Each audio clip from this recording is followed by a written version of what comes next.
However, a 62-year-old man will soon be threatened by the fate of moving out. Down the corner of Arab Street at Sultan Gate, Lee Loy Hin is the only blacksmith shop who still survives the grind of time at Kampong Glam, but not for long.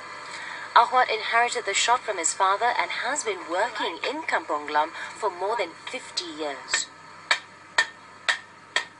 我哋呢啲舊鋪頭都拆晒咯，分新個新嘅，好唔慣啊！夜晚嚇，好似嗰啲連珠啊，剛剛搬細咗啊，去揾佢哋傾偈都唔得。喺呢家鋪頭我哋係租嘅，點樣分身？如果真係分身又唔得做呢行，唔得做呢行我哋又冇學到第二樣生意嘛。In the past 7 years, Ahwat was asked to move out twice by the landlord. 呢度裝修，呢度裝修，我哋又講，哎呀，唔知幾時裝修呢度，我哋有心囉囉。有陣時啊，諗到瞓唔着嘅咧，有陣時咪我話到趕啊，知唔知啊？就嗰陣又諗到啦，煩惱好多啦。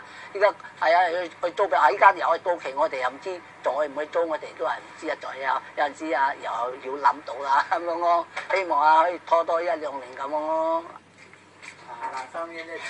Only time will tell Ahwat's fate. Meanwhile, retailers are watching with anxious eyes on the lack of vibrancy at Kampong Glam.